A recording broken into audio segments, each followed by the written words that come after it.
Nepatinka serijinis automobilis? Nieko tokio. Tinkamą galima pasidaryti pačiam. Taip nusprendė kaunietis verslininkas ir automobilių perdarytojas Audronis Gestautas.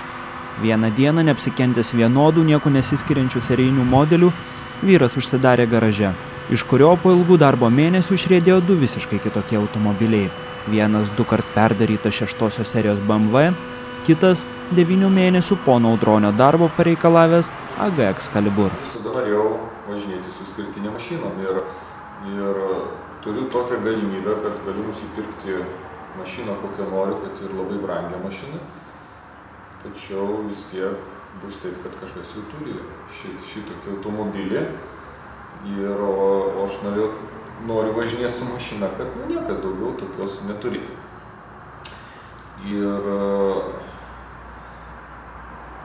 mintis, sakykime, pats pajutau, kad turiu kažkokį potraukį dizaino, kokius 3 metai atgal. Iki to laiko nei pats paišiau ką nors, nei kažką ten braižydavau.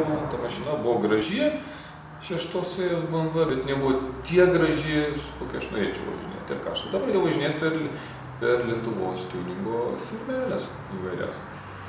Nu ir kas, visi pažiūrėdavo į mane, kai sakyt, tylėdavo, bet aš akyse supratau iš visų, kad čia jisai kažkoks keistas, ką jis čia nori. Ir tik paskui manęs dėjo jau kalbos, kad sako, čia visai atvažiavo kažkoks žmogus, sako, nori BMW supjaustyti, ratus didelius prašomus dėti lempą, sako, o čia mūsų svajonių mašina kažkas. Ne?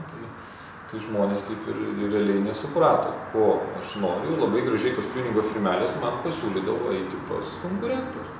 Kad aš sakydavau, padarykite ją gražią. Nesakydavau konkrečiai, ką padaryti. Jeigu būčiau sakęs, uždėkit spoilerį, pakeiskit lempas šitos mašinos, uždėkite ant tos mašinos. Ne?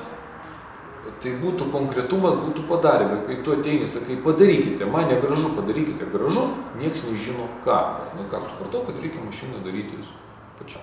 Vieną dieną stovėjau, žiūrėjau, paprasčiausiai primerkęs akis į greitai lekiančias mašinas autostradą. Važiuoja ir jos lekia, ir jos visos, pažiūrėjau, yra pilkos, kažkokios vienodos, išskirtinumo nėra, išraiškos nėra. Pradėjau tada galvoti, ko juose trūksta. Vienas momentas, visus važiuoja su mažais ratais. Vat ir kilo mintis, jeigu dėsiu didelius ratus, chromuotą blyną kažkokį didžiulius, chromuotus ratų blynas, jau autostrada pro akis kažkam pralekiant, jau man matysis kažkoks įsiskirsiu. Dabar maži ratukai ir visi kažkokie pilki.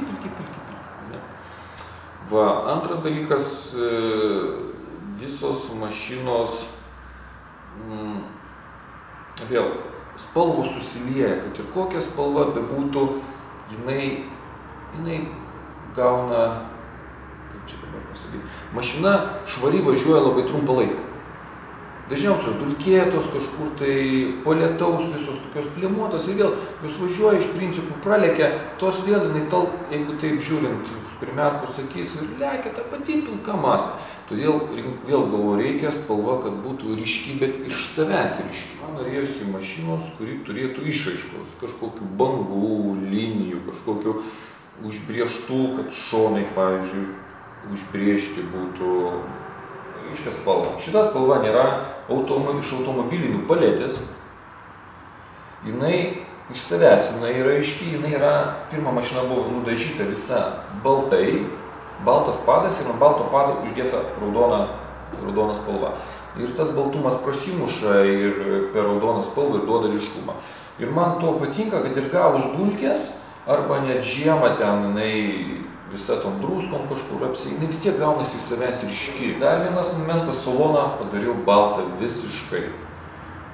Va, ir salonas baltas, vėl ko man patinka, iš toliau mašiną pastačius, tiesiog prasimuša tas baltumas, mašina iš visos šviečia, aš nežinau kaip čia pavadinti. Jau tada įvedžiau bangas, va, jau man, kad būtų išraiškos, va, įvedžiau per visą mašiną eina banga. Ir iš priekio, žiūrint, mašina iš karto išplatėja ir iš karto,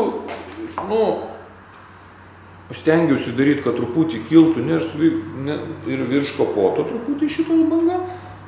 Va, ir mano jau čia atsirado toksai dizaino stilius. Ne? Toliau, čia tai nesimato, įdėjau lempas kitas ir apdangščiau, tokį norėjau įvaizdį piktos mašinos, tarsi suspaustos akys.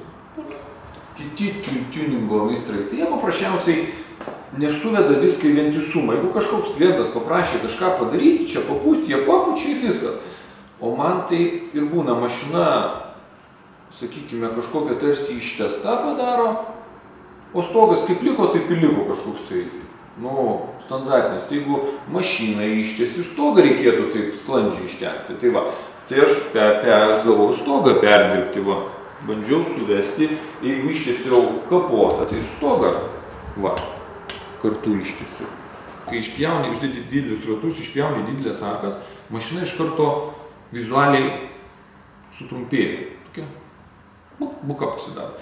Todėl kiekvienu kartu aš mašiną ilginu. Dedant ratus, aš mašiną gaunu ilginti, kad ratai, kad iš toli žiūrint, tie ratai tarsi ir būtų šitai mašinai skirti. Tai va, čia yra mano, sakykime, toks yra stilius, tai yra didžiuliai ratai, raudona spalva, bangos per šonus, gale trikampiai duslintuvai per vidurį, iš priekio siauros akys. Va, čia toksai mano yra dizaino stilius. Pirmiausia, man reikia išspjauti, nusiimu visas išorinės skardas mašinos ir tenka taip įsipjauti, kad išpjauti visas arkas, lonžeronus, kad būtų galima uždėti ratus. Kaip uždėdi ratus, tada reikia kažkokį darai mini testuką, tai svorio prisidėjęs pavažiuoju, žiūri, kiek jie liečia, neliečia, nes ratas nuo pagreitėjimo į priekį truputį net paeina. Tai pirmiausia, turi įsipjauti viską, ne? Ir paskui, kai viską išpjauni, pradedi žiūrėti, reikia viską gal sutvirtinti. Tai, sakykime, šitai mašinėliai, tai teko net man tiek išpjauti, kad sulindo į saloną. Teko net galinės sėdynės paskui truputį pripjauti. Žodžiu, buvo labai daug išpjauta.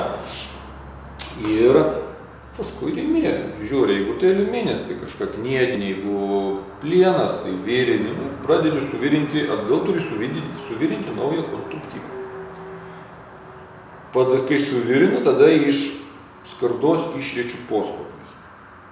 Tas pats yra su priekio, tačiau su priekiu yra viena blogybė. Kuo ratas daugiau išneštas į išorę, tuo labiau įsibrėžia didesnį spindulį, tuo labiau reikia išpjauti daugiau. Tai va, kuo daugiau pjauni, tuo prasideda daugiau visokių nesąmonių.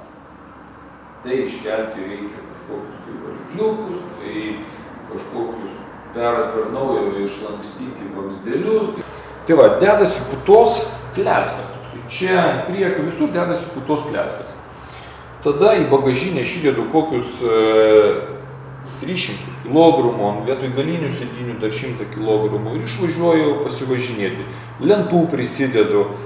Va, ir kai važinėjai, ratas pradeda griaužti putą. Griaužia ir jisai visas suspaustas. Paskui visas svoris eina ant priekio ir tą patį su priekiu. Sukioji per lentų visokių, su pagreitėjimu užvažiuoji. Ir ratas išgriaužia putą. Ir kai išgriaužia putą, tu matai, kur yra ta maksimali riba, darant dizainą, kad neliestų arkos. Tada pasiimi pjūklą, su pjūklu grubiai nusipjaustai putą. Tada pasiimi peilį ir pradedi su peiliu jau gaudyti kontūrus. Ir tu gaudai su peiliu, pjaustai putą, gaudai kontūrus ir patinka tau, nepatinka, čia prasideda dizainas. Jeigu tau nepatinka, tu ką paimi? Paimi vėl užsipili putos ir vėl to kleskutis gavosi.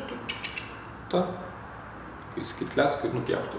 Va ir tol tai pjaustai, kol tau prieina norima forma.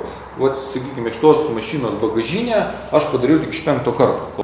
Tai yra viena padarai pusė, kitą įkopijuoji, tada imi stiklo audinį, imi dervą, maišaisi ir kaip čia pavadinti, lieji ar darai, tai stiklo plastika vadinasi. Ir žiūri, kur kokia yra vieta, jeigu tai vienur 2 sluoksniai, kitur 3, kitur net yra ir šitoj vietoj turbūt ir 5 sluoksniai, nes gali kažkas servise paimti ir, kaip būna, pakelti. Daugiau skaitykite Lietuvos ryto priede Greitkelis. Lukas Pileckas, LRytas LT.